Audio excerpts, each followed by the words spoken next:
right. Well, thank you so much for coming on the show. It's great to finally meet you in person because this is how we meet each other nowadays over Zoom. So why don't you Yeah. tell us a little bit about yourself and your organization and what you're passionate about?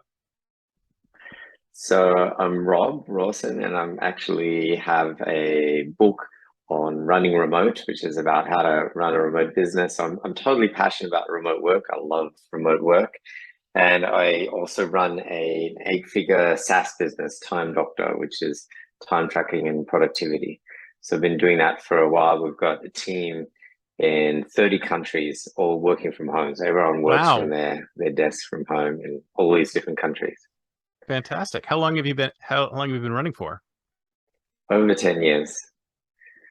Big Excellent. journey. Excellent. Yeah, yeah. I mean, oh, sorry, I didn't mean to interrupt you. Do you want to continue?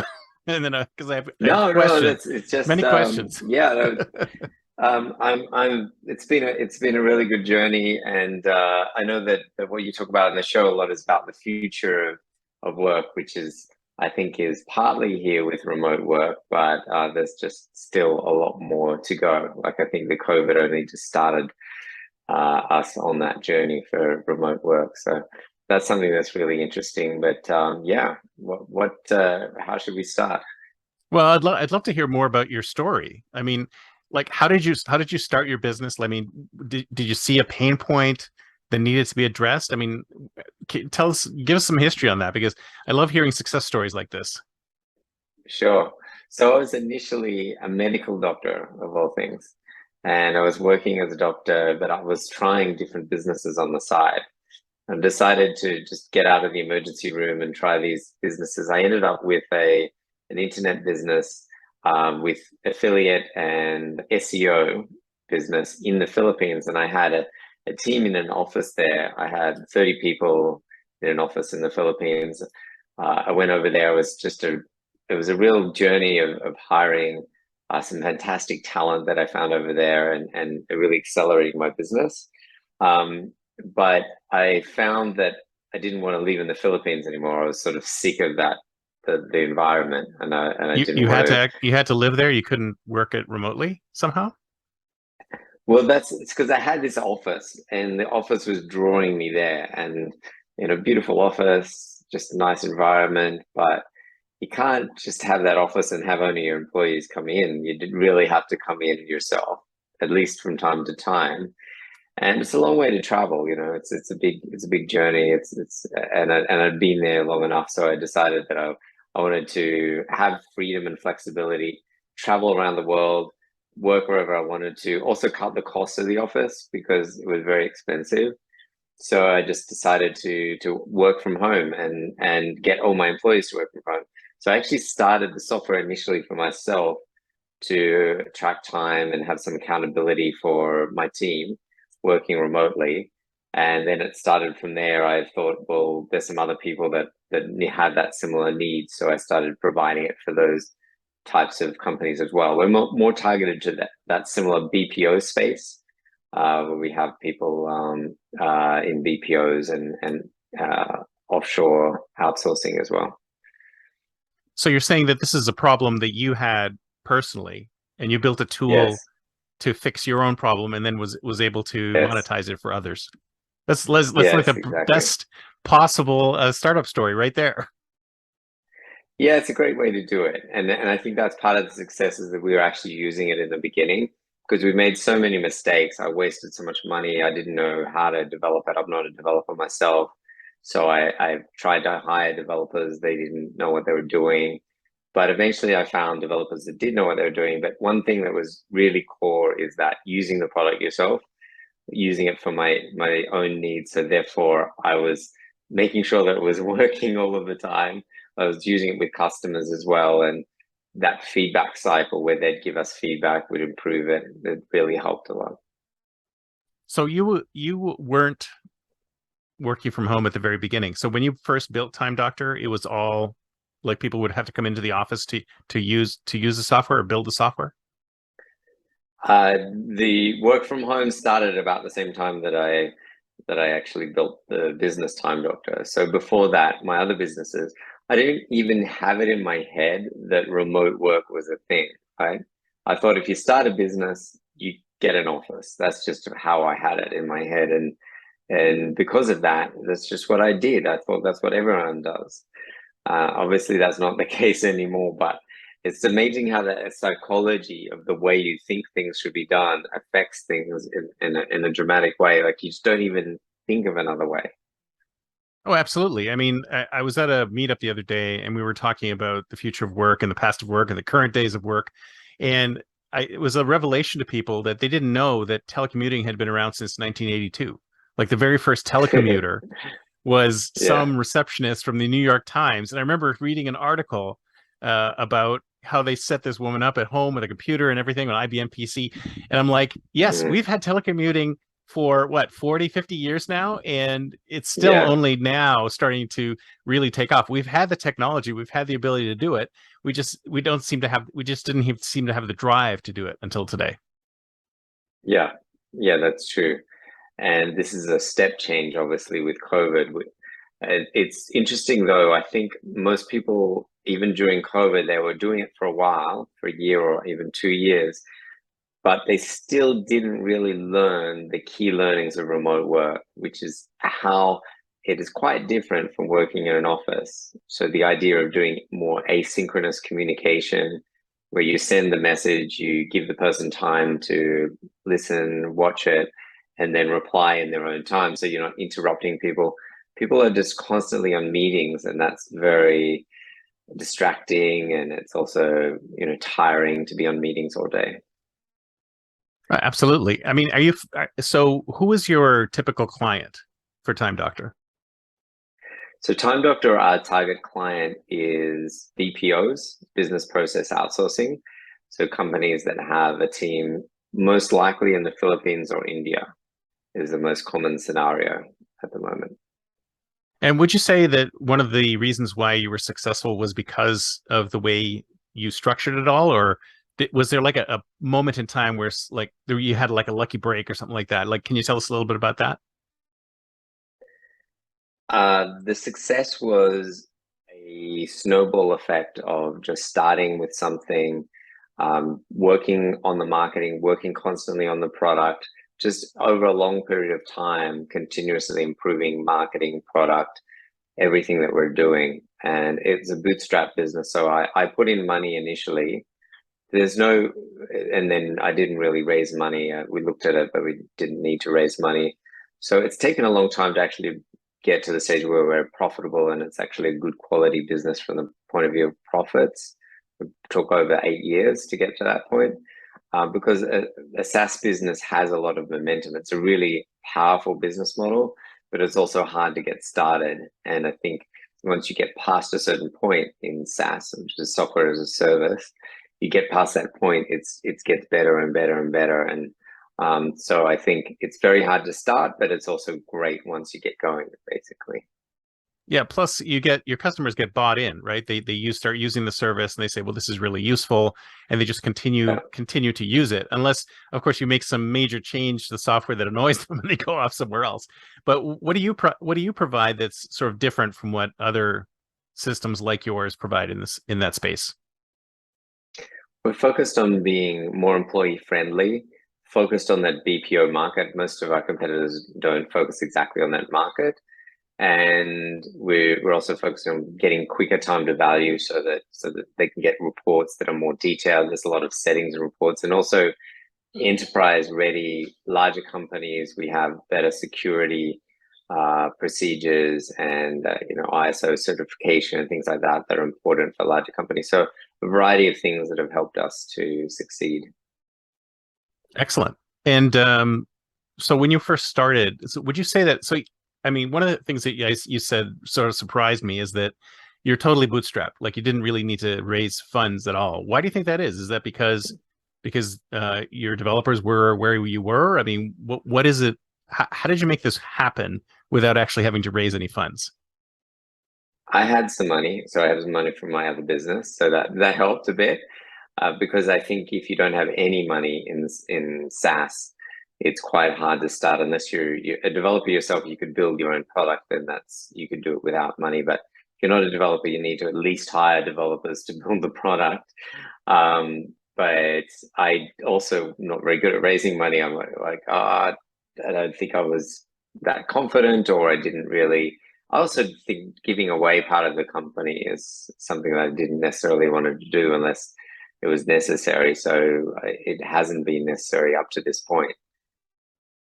But yeah, that is a thing, right? I mean, that's what happens here a lot. Is a lot of people go straight to raising money when really they need to get the product out the door and get some product market fit happening first before they start raising. Yeah. And sometimes it's difficult to do, and a lot of times they can do it better with offshore resources than they can here, because American developers are super expensive, right? So it's difficult to Yeah.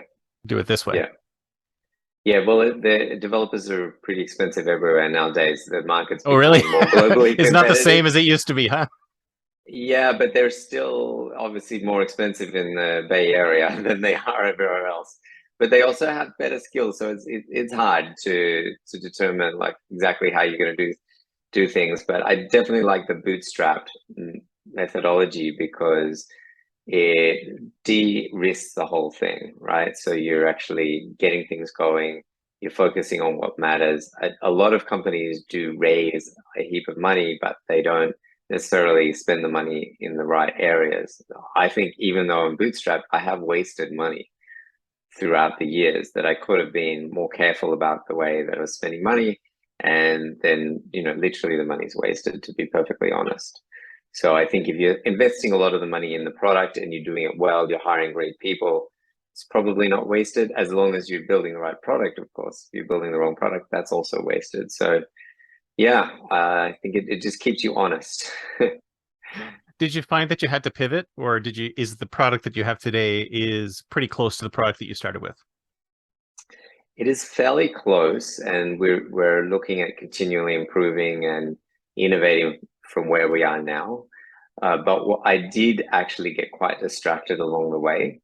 So I ended up doing all sorts of other businesses on the side or within our business. We actually got involved with cryptocurrency, automatic trading using machine learning Hey, algorithms. that still might be useful at some point. It's okay. I mean, I'm sure people can make money out of that, but it's like anything, you really have to focus on it to be great at it.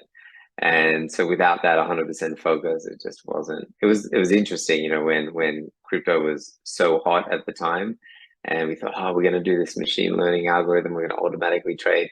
We also built a marketplace for talent as well, which wasn't necessarily so out there because it's a related area, but still it was a distraction actually. So keeping focused, and we now actually have the area of focus for our company. If I start another company, that's okay. I can become unfocused in that company, but it's got to be a completely separate company. So within our company, we have a focus and we stick to that focus, and we're not going to get distracted on lots of different things. Nice. So, you were talking about how you're interested in the future of work and where work is going. I mean, how do you facilitate the changes in work? Like, where do you see things going? Well, I see the remote work is leading to a lot of situations that people didn't quite fully envision. So, for example, if you're hiring remotely and they're truly remote, then you would also think, well, you can hire from any city within the US, you can hire from Canada, you can hire from South America. Well, actually, you can hire from, if you're not worried about the time zone as much, you can hire from Asia. So the implications of that are really, really significant. And I think that most people are thinking of remote work as still it's their city, and then they come in maybe sometimes to the office. And I'm not so sure that that's where it's going to lead eventually. I would look at, there's going to be almost two completely different worlds of work. One is office work, and there's some companies even in knowledge work that are going to stay office based, and maybe you come and work from home one day a week, but it's really based in the office. And there is another world which is just completely remote, completely distributed, and much more open to the talent. And I love this remote work because of the talent availability, the fact that you don't have to hire just from one city, you can hire from any city, plus the flexibility that it gives for your team, which is just fantastic. But I don't think that everyone's going to go in that direction. I do think it's going to diversify and split. I also think that it's not going to have as much in the middle as people are currently.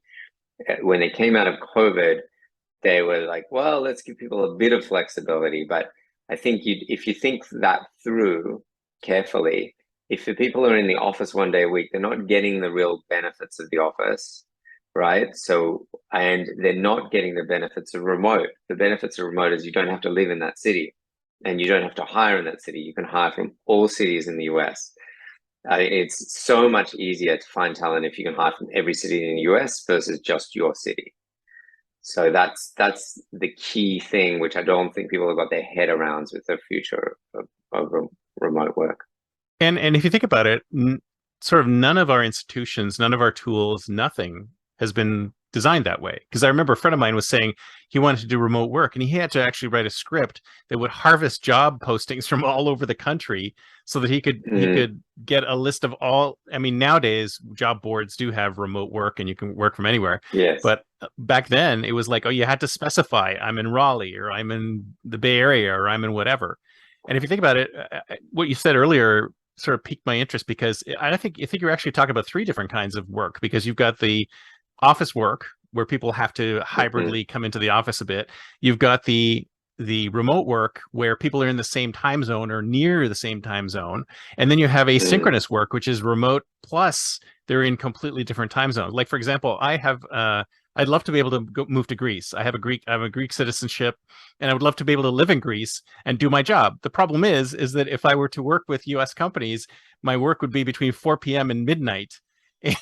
And I'd have to find another company that was as willing to do the async work in addition to the remote work. So, I mean, are you seeing that companies are more open to that now, or are we still concerned about being in the same time zones? I would say that most companies in the US are more open to the remote work, but not open to the time zone, because they still run things through a completely like meeting-based system where everything is on meetings. I do find that meetings are useful though. So I know that there are some companies, we study a lot for our book that we've released, Running Remote. We actually studied all of these companies that are great at remote work. So there's one called Doist, which is a fantastic company, and they're very, very much into asynchronous. And so they don't have as much of that synchronous type of discussions. They have a lot of async, and it's very interesting. A lot of the remote global ones are also very much into the async communication. So it's quite common, but I'd say that is still the minority. So I think you might be right in having the three scenarios. The one is for the US, you have just in an office. The other is US is okay, maybe South America, maybe Canada, but probably not as much other time zones. And it's still meeting based. And then the third would be like a lot more asynchronous. There's a bit of an overlap between those. I mean, we still have the meetings and we have a global situation, or you can have a team that's more in one location, you have another team in another location, that can work as well.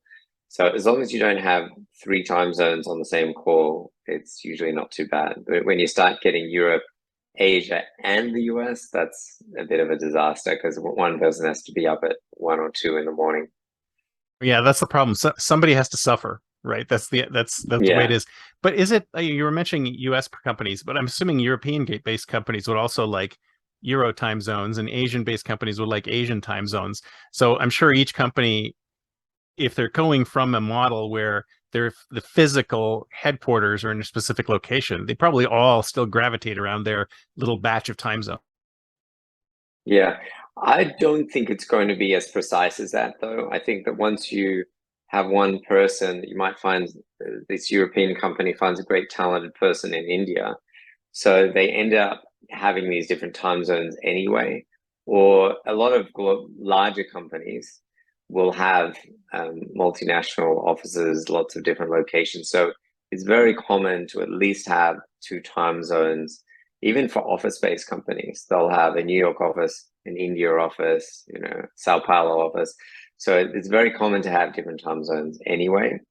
And the mental leap is, well, if you have those time zones, then what's the difference? You already got the time zone differences, then what's the difference in just hiring from lots of different time zones? And that psychology is not really there yet. People have not. That's only the fringe, or the people that have been doing remote work for a long time. They're into that psychology of completely lots of locations and work from absolutely anywhere. So how do you take a company that's sort of focused in a location and make it more remote, make it more asynchronous? Are there best practices or certain ways of doing things that would improve that or make it easier? Firstly, I wouldn't say that everyone should do it, right? I would just a little bit pick a camp though. I wouldn't, I don't like the in the middle. So I would, and because I just don't think you're getting the benefits of the office if you're half in the office. And there are for sure some benefits of the office, right? So you've got to just choose. And once you're seeing that you're going there and you're going remote, then getting multiple communication styles is really important. So understanding how to communicate via, obviously everyone is pretty much familiar with the Zoom or the Google Hangouts, but then on top of that, you want to do chat communication like Slack. You want to do audio asynchronous. So you're sending an audio message, the person listens to it. That's a different type of feeling and communication. Then you want to do asynchronous video. You record a video, you send it to someone. If you're sending someone a happy birthday meeting or a message or job well done, it falls flat if you just send them a text message. If you send them a short video, it's like much more encouraging. And then also recording your screen. So it's important to be able to share and explain things visually on your screen. So as long as you're understanding all of those modalities of communication, that's the first step to being able to communicate effectively in remotely. But there's a bunch of other things you need to do. Like you really need to over communicate because you don't have that coherence of being in the office where you actually bump into each other. So you need to be more intentional about communicating things. This is something I need to work on more. I think we need to communicate things more effectively and multiple times so that people really get it. Yeah, I think I mean, I did a study. I was doing my MBA at Stanford, and we did a study on work from home versus work in the office, specifically around COVID. And one of the things we found was, well, we did a study and everything pointed to the positive, remote work, right? The only thing that you didn't get out of remote work, I mean, it was employee wellness, it was commute time, it was productivity, everything pointed to, thumbs up on remote work. But the only thing that we weren't getting was the sort of serendipitous bumping into each other in an office and seeing, getting some new work or being promoted or whatever, just overhearing things, that kind of stuff. And I thought to myself, it seems like if that's really the only main thing that people are losing out on, there should be some technical way for us to bring that back. I mean, maybe there's a way to sort of engineer this kind of, or using technology to force these kind of juxtapositions to work, maybe even having them work asynchronously or something like that. I don't know. I was just thinking, I mean, do you see that might be one of the things that we need to sort of bring back? I like that idea. It's not something that we're doing. We don't do those those meetings where you're just bumping into each other. We don't have that as much. Or we do have in our all hands meetings, we have breakout rooms. So you end up chatting to someone randomly that you wouldn't normally have chatted to, which is nice. But yeah, I think a tool would be interesting for that. Yeah, I think it's definitely something there, some more opportunities there. I think the other thing that is missing from remote is it's not ever going to be the same in terms of relationships, connection. And I think as human beings, we are meant to be in person with other people. So that is, to me, is actually the biggest problem is that feeling, the emotional connection, the fact that if you're working from home and you're by yourself and you don't have other people in your house, it actually is not good emotionally. Even if you get some of that through Zoom, you're not really getting it in the same way that you do in person. So for some people, it's a problem because they don't have enough in-person connections. But for most people, they just love remote work so much, and they love the convenience, they love the lack of travel, that they really don't want to ever go back. Yeah, no, I love it too. But I heard this once from somebody saying that it actually is helpful to just get everybody into a room, even just once, right? If you're working on a Yeah, project team, just fly them all to the head office and have a day-long meeting, and then everybody can fly back. But at least you've made that one personal connection, and that personal connection can last yes, sort of like the duration of the entire project. Do you see that? You find that that's yes. also useful? Absolutely agree with that. If you can get in the room at least every 6 months, ideally 3 months, that would be the best scenario for remote work, that you do meet in person. And when you meet in person, you have a more intense personal connection. You do some fun things. You really get to know people in that personal way. And that sets you up for a good relationship remotely for several months. Then you can work professionally online. That's interesting because you're making me think that the metaverse is going to be a dismal failure now because if human beings have to be in person, I mean, what's the future of sort of virtual reality? I mean, do you think that's going to be a success if we we really need to connect in person? I know that Zuckerberg is very big on it, and Meta. I think there could be something interesting there. I've certainly tried the Oculus. I played some virtual poker where you're like smoking a cigar. It was amazing. you you feel very naughty, you know. I never smoked, so it's like, oh, I'm smoking But it's now. a virtual cigar, Um, so no one's being hurt. exactly. I No love one's it. getting hurt. So I like that aspect of it, but I just haven't actually been able to use it so far myself. I don't like the idea of these goggles that are over your face. I don't think that's healthy.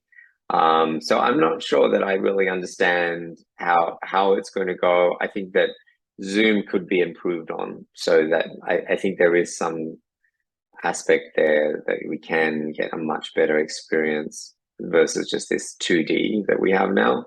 So I can get that. I can see how that could be better. But I don't think it's the absolute future. Like you say, I think we still should meet in person.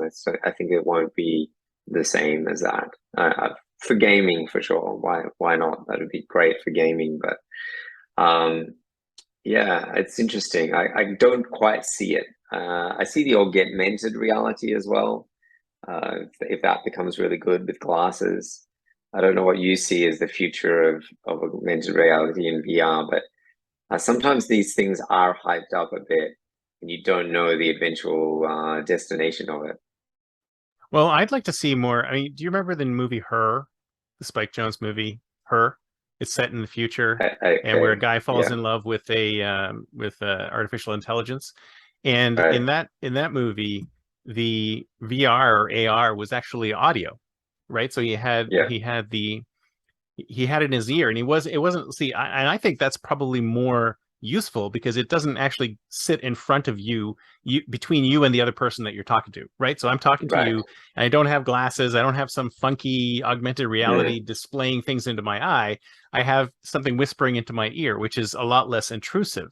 So I mean, I thought that depiction was really good, but I don't see anybody doing anything in that space, which is unfortunate because I thought mm. that would probably be a better way of doing augmented reality, but it's unfortunate. Yeah, I think that's an interesting idea. Just having a microphone. I know when my wife's listening on her headphones, she doesn't usually respond to me. So it has to be like something that's only intermittent. It's only when necessary, and um, yeah. Or it's like flashing or something, so you know that somebody's actually listening to you. Yeah, maybe. Or if it doesn't happen all the time, if it's just only in those, maybe it even detects if you're talking to somebody, right? And then it doesn't interfere when you're talking or when you're about to talk to somebody. And I think that could be the same for the visual as well. So if you're driving or doing something where you could be distracted, it doesn't do anything. If you're walking, then and you're in a situation where you it doesn't matter if you're a little bit distracted, it could show you some information. If it has some context awareness, then it knows whether or not it should show you anything or not. That sounds useful. Yeah, yeah. What you were mentioning earlier was interesting to me. So Zoom, you're right. I mean, this is basically just one-on-one or multiple to multiple communications in real time. And you were saying video, so like audio messages and video messages and stuff like that. What I mean, there's no real tool that does that sort of thing, right? You just have to record something and just email it, or I mean, are there tools out there that support that kind of asynchronous, like Yeah, multimedia there's experience? lots of tools that support it. So Slack actually now supports asynchronous video, audio, and Oh, recording your really? I didn't screen. know So that. it does. Wow, cool. Yeah, it's fantastic. They've built it in, and I love the audio because it's a very quick way to send messages.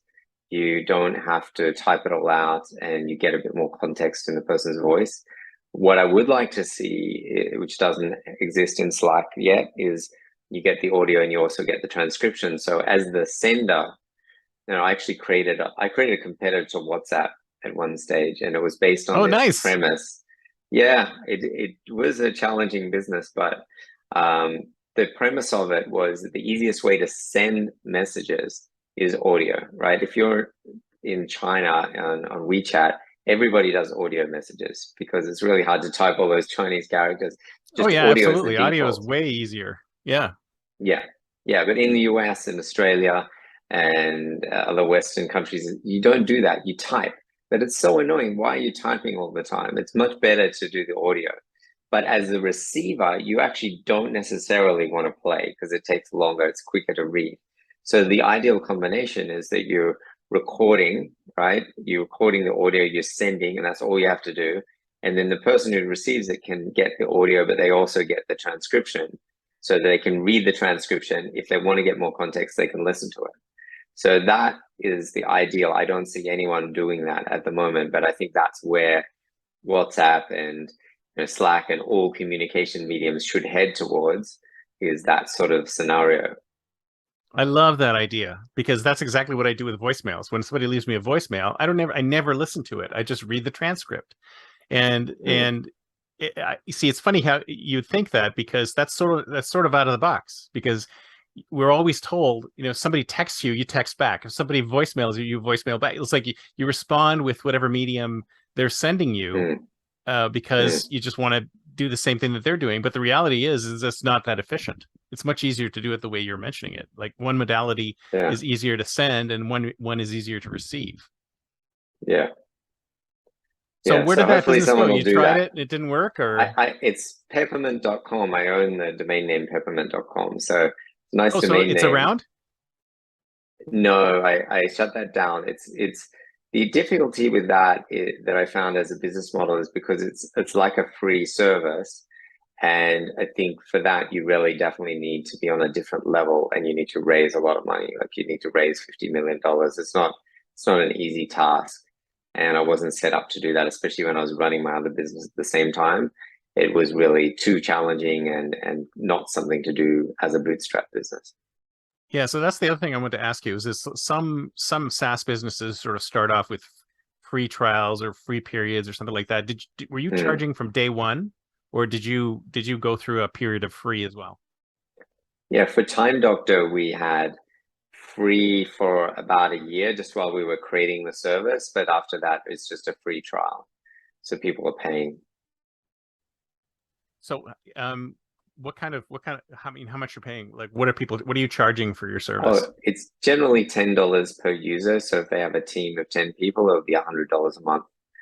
It's a simple pricing model. Well, that's really reasonable. So it's like kind of in the Calendly space, or like these like mini Yeah, tools.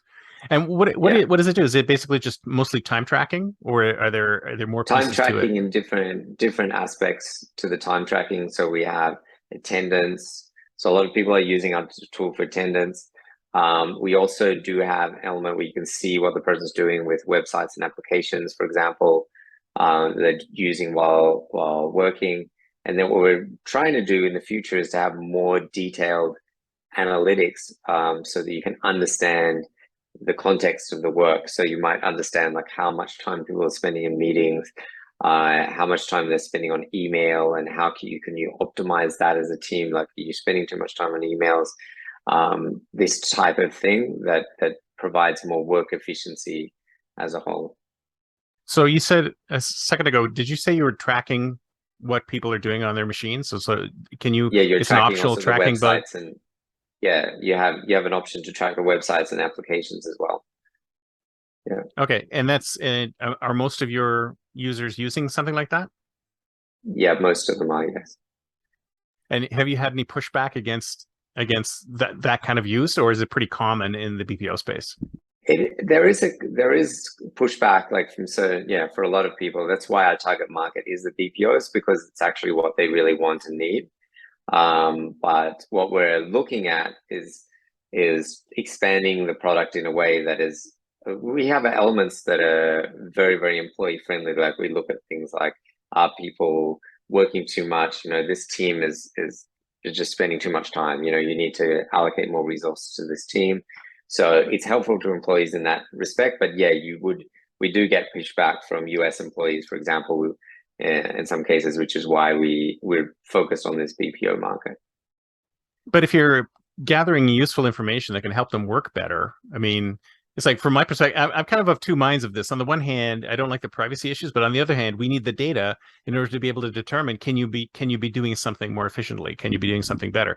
So it's kind of it's a tough sort just which it way to depends go, on right? your perspective, like because there's people give their data to Apple all the time and they're showing exactly what they're doing on their Oh yeah, website, they know everything. but that doesn't go necessarily to their employer. So we can do things in a way, we could do things in a way where it's only like team level, so you're not showing, you know, you're looking at the privacy from that point of view. Or the other way to look at it is pretty much every company, major company in the US uses VPNs, right, for their work.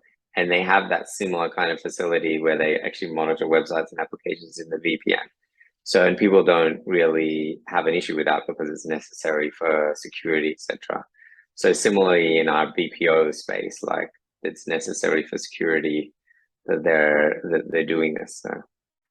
Well, the reality is, if you are working for an organization, I mean, you do sign all that stuff away, so they can monitor everything that you're doing. So, Yeah, whether you like it or not, you know, it's part of the package. So it's time to think like a. Sorry, go ahead.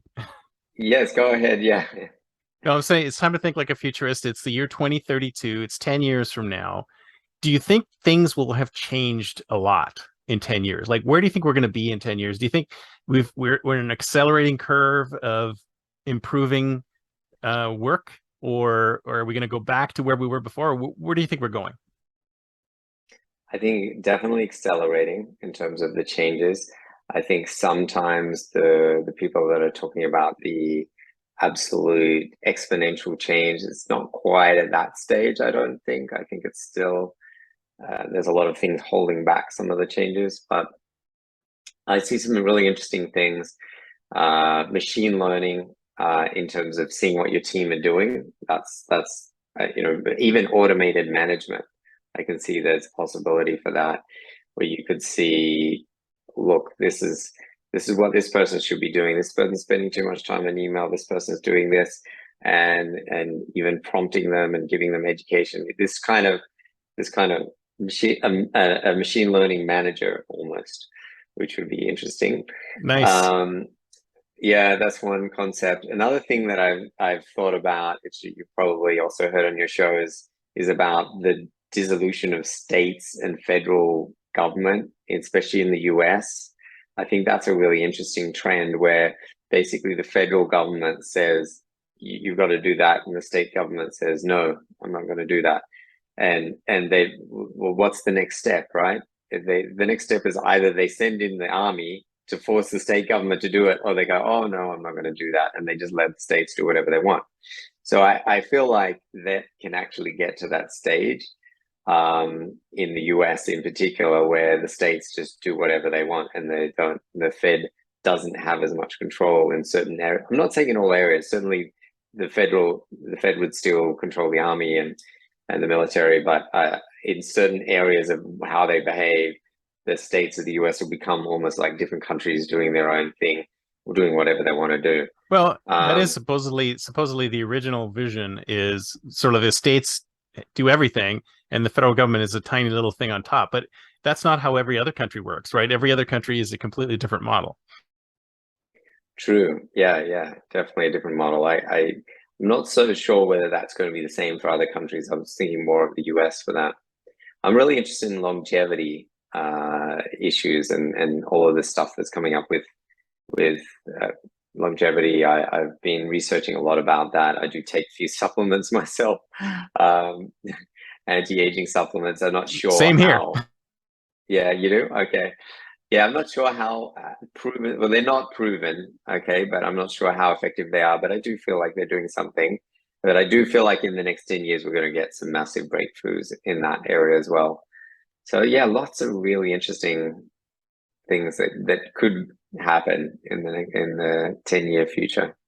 So it's interesting that you mentioned that sort of automated management sort of thing, because I work with the IFTF, the Institute for the Future, and one of the future of work things that they postulated was we're going to all turn into some type of, most organizations are going to become some type of Uber-like model where you have upper management who are human, you have middle management that are machines, and you have workers who are human or machines, right? And you have, it's kind of like the model you were talking about where you've got this almost like this dispatch layer which says here's the stuff that needs to be done, and it's like sort of hands the work out to various humans and machines, and then they go do it. And unless you're, oh yeah, there's also the cadre of wizards, the software developers who manage the machines, but other than that, sort of middle management kind of goes away. Do you see that as a possible future? I think that's part of it, yes. But the software that I'm talking about could be really for everyone, including the top level management or the lower level management as well. So yeah, it could be for a lot of people. Well, right now, I mean, I think Microsoft's playing in that space. Every now and then I get a message from Viva saying, hey, you should do this, you should do that, you should book some focus time, whatever. And I'm like, this is really, really light. And they could do so much more, but they don't really, it's almost like they're standing back and going, we don't want to reveal that we know all this information because we do, and we could really provide you with some good advice, but they're not going to. It's kind of like Alexa is listening to me right now, but it's not suggesting anything because it's waiting for me to wake it up, right? Are you thinking that sometime in the future things are going to become a lot more proactive?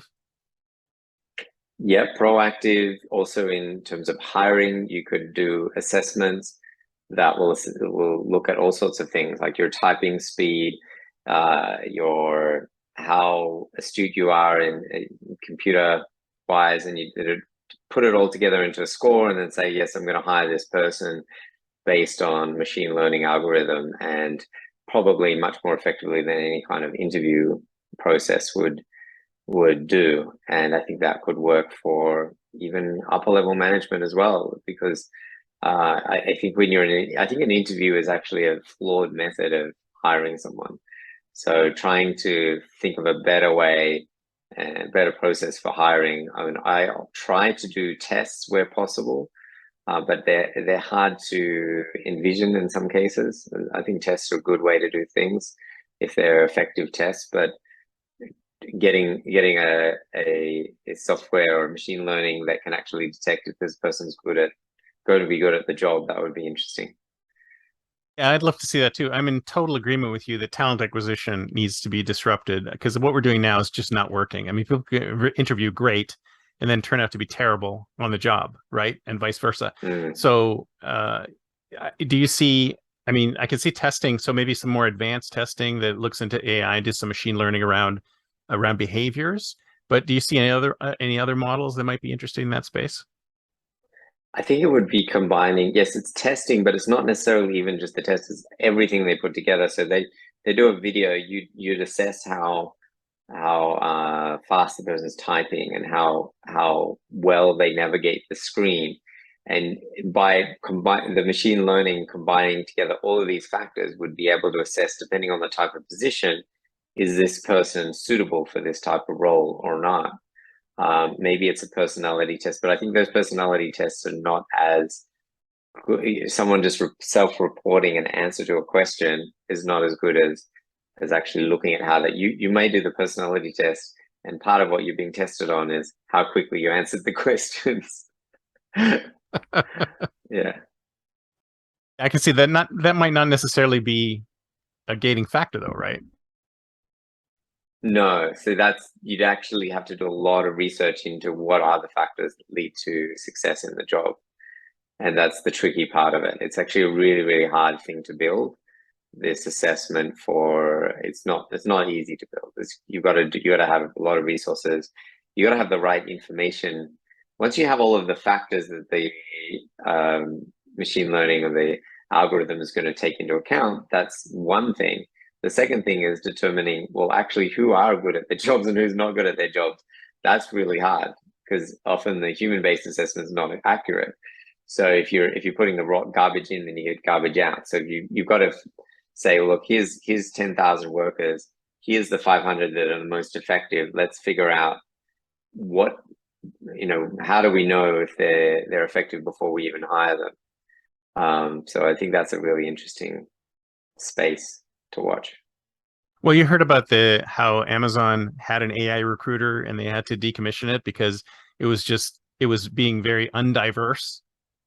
Did you hear about that? Right. Yeah, I did hear something about that, but you can always program that into it as well to be diverse. If it's important to the organization, then you can program diversity into it. Oh, absolutely, absolutely. So one of the things you were mentioning earlier is that you have all this data, and is that where you're going next? As you're looking at AI and machine learning and ways of making some types of tools that sort of help guide people to improve their work? It is something that we're looking at. There's a lot of research that goes into it, but I'm excited about that area for sure. I mean, you've got tons of data, right? I mean, you have all of you know exactly what people are doing, you know when they're doing it, and yes, almost why they're doing it. So yeah, that would be really, really useful in trying to determine that.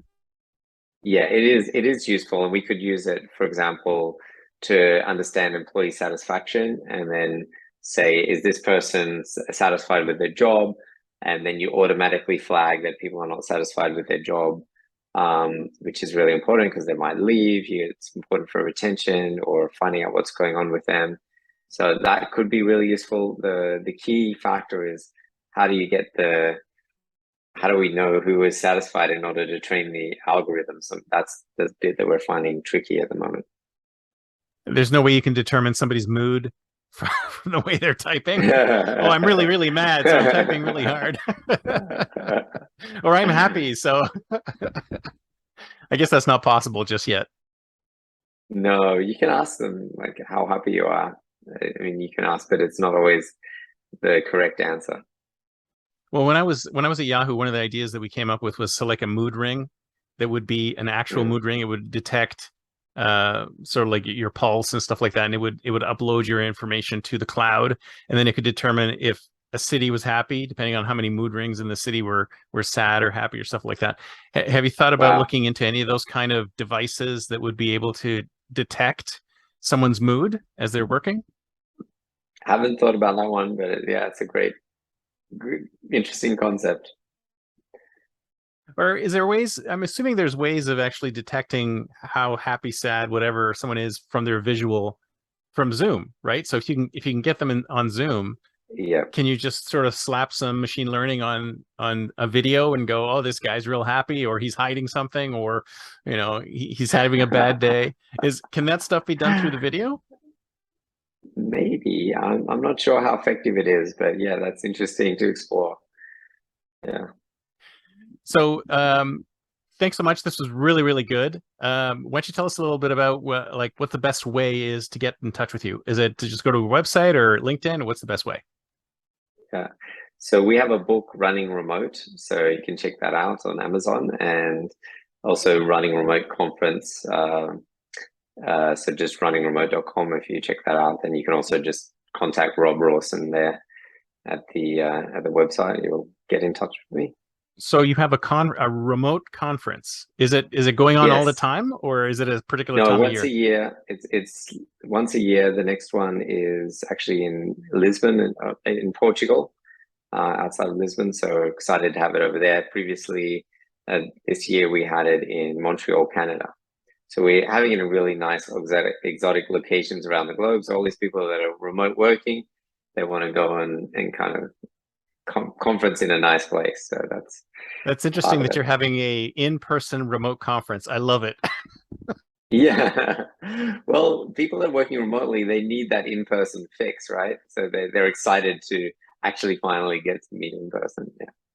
Oh, exactly right. So when it comes right down to it, we are not really wired to be remote all the time. We still like that Yes. human connection. We still like that, Yes. need that human connection. Yeah, exactly. Cool. Well, thank you so much. It was great talking with you. Okay. Yeah, great Talk to you stuff. again. Thanks so much. Thanks.